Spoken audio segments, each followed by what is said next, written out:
The Red House Mystery by A A Milne.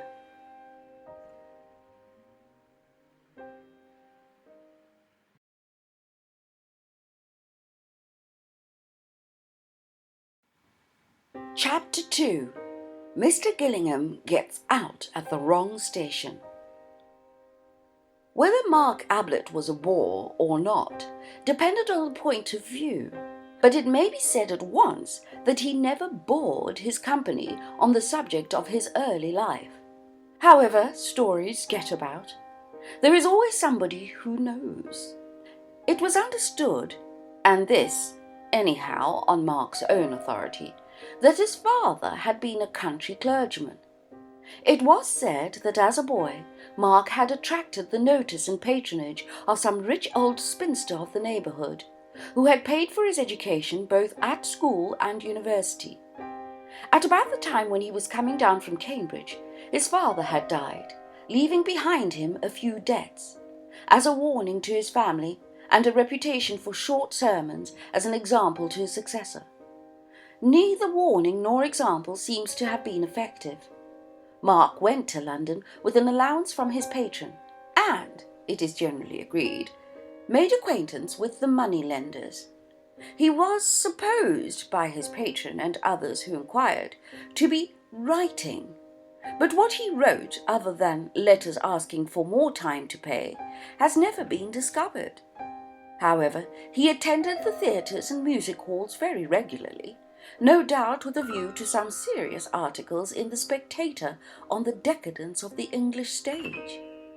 Fortunately, from Mark's point of view, his patron died during his third year in London and left him all the money he wanted.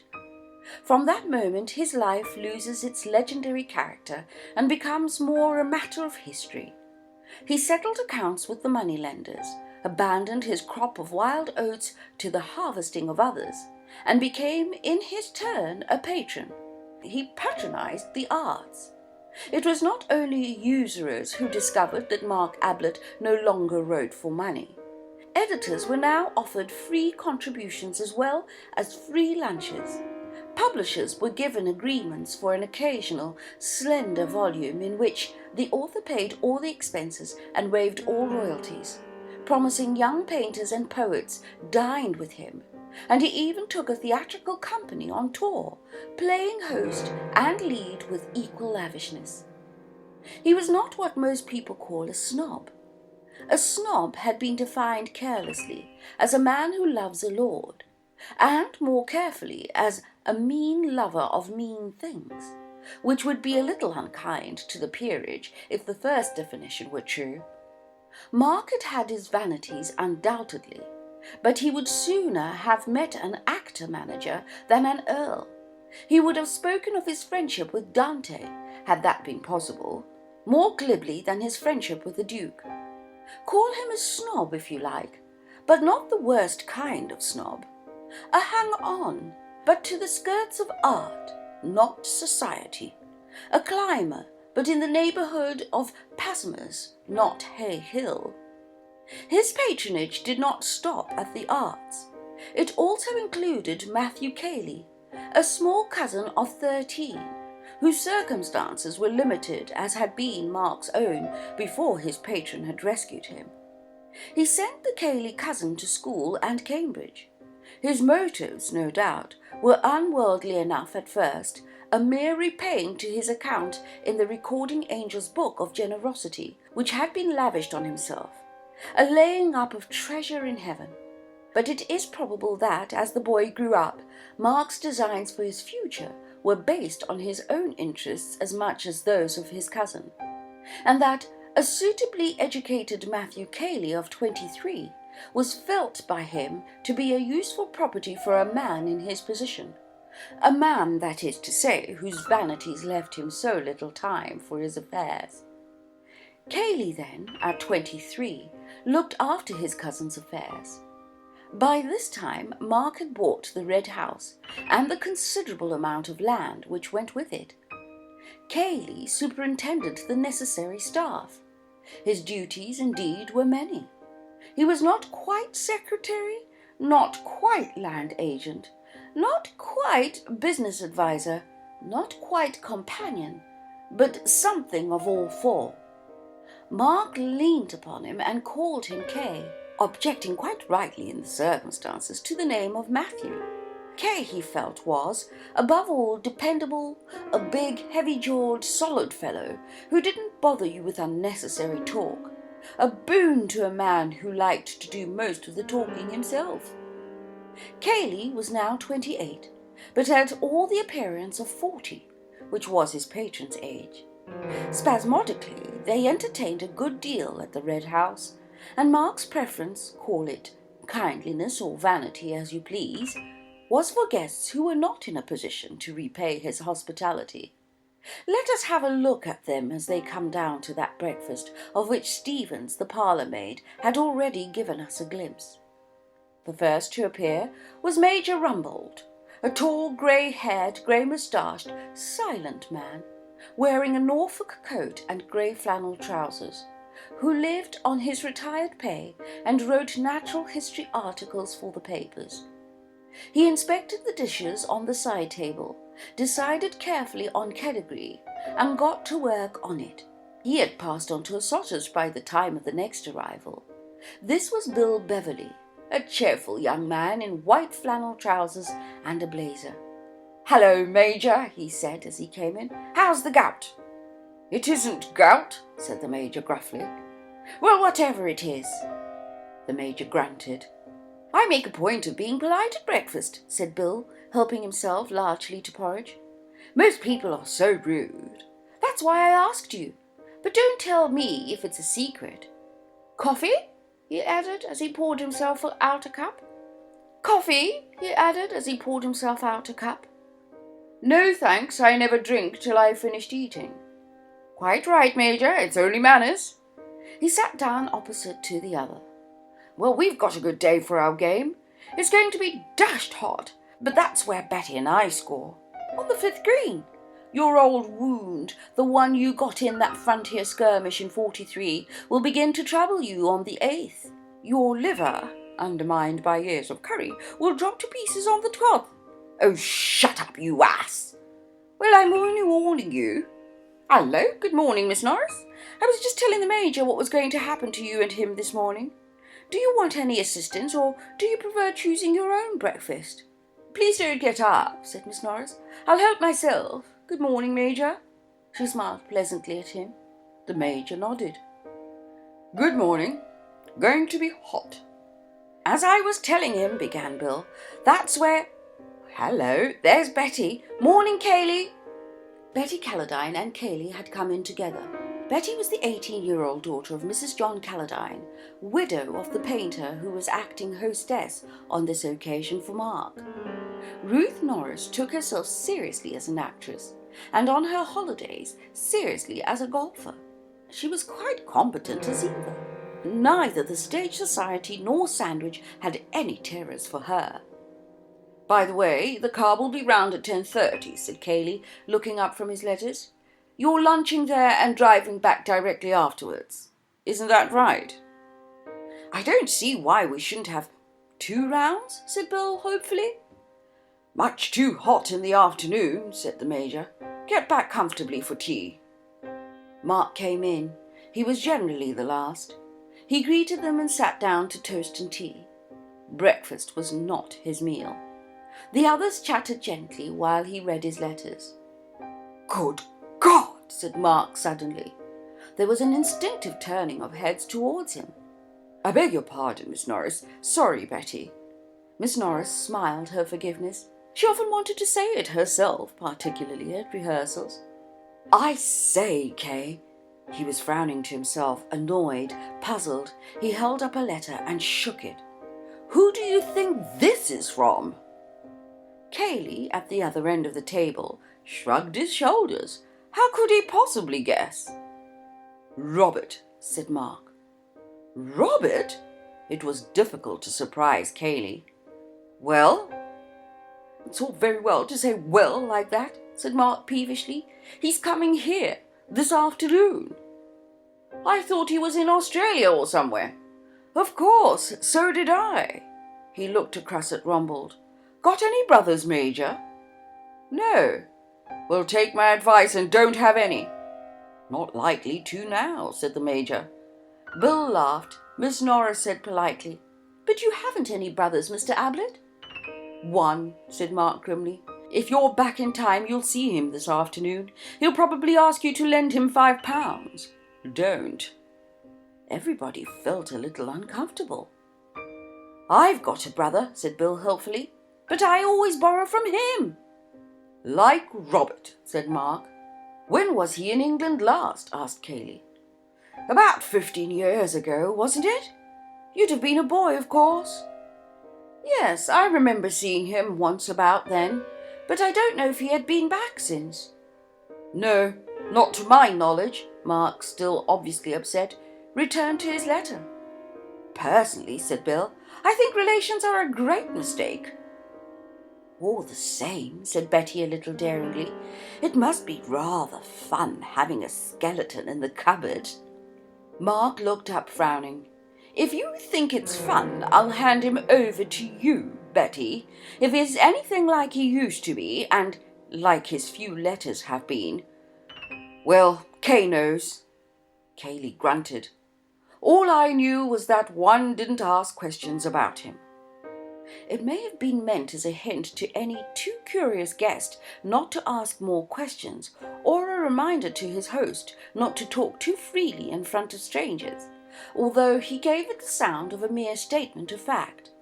But the subject dropped to be succeeded by the more fascinating one of the coming foursome. Mrs. Calladine was driving over with the players in order to lunch with an old friend who lived near the links, and Mark and Cayley were remaining at home on affairs. Apparently, affairs were now to include a prodigal brother, but that need not make the foursome less enjoyable. At about the time when the Major, or for whatever reasons, was fluffing his tea-shot at the 16th, and Mark and his cousin were at their business at the Red House, an attractive gentleman of the name Anthony Gillingham was handing up his ticket at Woodham station and asking the way to the village. Having received directions, he left his bag with the station-master and walked off leisurely. He is an important person to this story, so that is as well we should know something about him before letting him loose in it.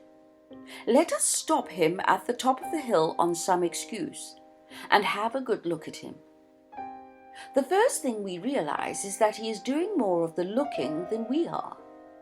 Above a clean-cut, clean-shaven face of the type usually associated with the Navy, he carries a pair of grey eyes which seem to be absorbing every detail of our person.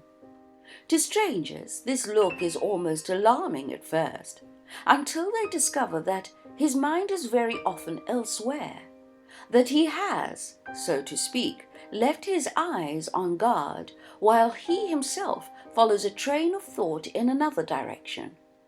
Many people do this. Of course, when, for instance, they are talking to one person and trying to listen to another, but their eyes betray them. Anthony's never did. He had seen a good deal of the world with those eyes, though never as a sailor. When at the age of 21 he came into his mother's money, £400 a year, old Gillingham looked up from the Stock Readers' Gazette to ask what he was going to do. See the world, said Anthony. Well, send me a line from America or wherever you get to. Right, said Anthony. Old Gillingham returned to his paper. Anthony was a younger son, and on the whole not so interesting to his father as the cadets of certain other families, Champion Burkett's for instance. But then Champion Burkett was the best Hereford bull he had ever bred. Anthony, however, had no intention of going further away than London. His idea of seeing the world was to see not countries, but people, and to see them from as many angles as possible. There are all sorts in London if you know how to look at them. So Anthony looked at them from various strange corners, from the viewpoint of the valet, the newspaper reporter, the waiter, the shop assistant, with the independence of £400 a year behind him, he enjoyed it immensely. He never stayed long in one job and generally closed his connection with it by telling his employer, contrary to all etiquette as understood between master and servant, exactly what he thought of him. He had no difficulty in finding a new profession. Instead of experience and testimonials, he offered his personality and a sporting bet. He would take no wages in the first month, and if he satisfied his employer, double wages the second. He always got his double wages. He was now 30. He had come to Woodham for a holiday because he liked the look of the station. His ticket entitled him to travel further, but he had always intended to please himself in the matter. Woodham attracted him, and he had a suitcase in the carriage with him and money in his pocket. Why not get out?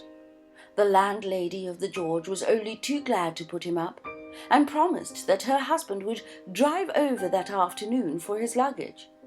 "And you would like some lunch, I expect, sir." "Yes, but don't give yourself any trouble about it. Cold anything you've got." "What about beef, sir?" she asked, as if she had 100 varieties of meat to select from, and was offering him her best. "That'll do splendidly. And a pint of beer."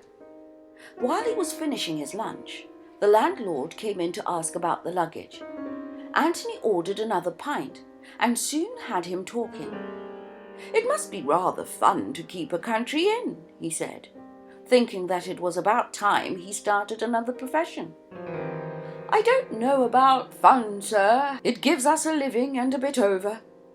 "You ought to take a holiday," said Anthony, looking at him thoughtfully.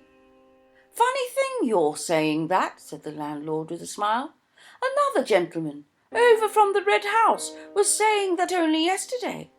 Offered to take my place and all." He laughed rumblingly. "The Red House? Not the Red House, Stanton?" "That's right, sir. Stanton's next station to Woodham. The Red House is about a mile from here, Mr. Ablett's." Anthony took a letter from his pocket. It was addressed from the Red House, Stanton, and signed Bill. "Good old Bill," he murmured to himself. "He's getting on." Anthony had met Bill Beverley 2 years before in a tobacconist's shop. Gillingham was on one side of the counter and Mr. Beverley on the other. Something about Bill, his youth and freshness, perhaps attracted Anthony, and when cigarettes had been ordered and an address given to which they were to be sent, he remembered that he had come across an aunt of Beverley's once at a country house. Beverley and he met again a little later at a restaurant.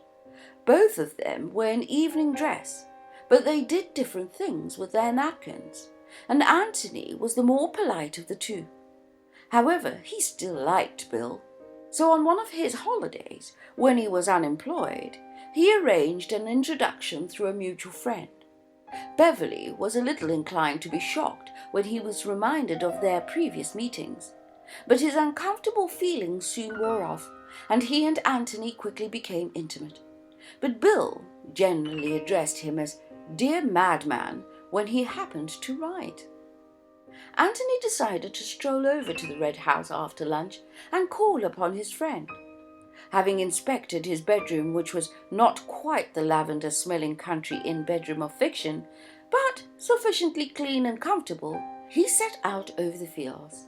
As he came down the drive and approached the old red brick front of the house, there was a lazy murmur of bees in the flower borders, a gentle cooing of pigeons in the tops of the elms, and from distant lawns the whir of a mowing machine, and that most restful of all country sounds. And in the hall a man was banging at a locked door and shouting, "Open the door, I say! Open the door!" "Hello?" said Anthony in amazement.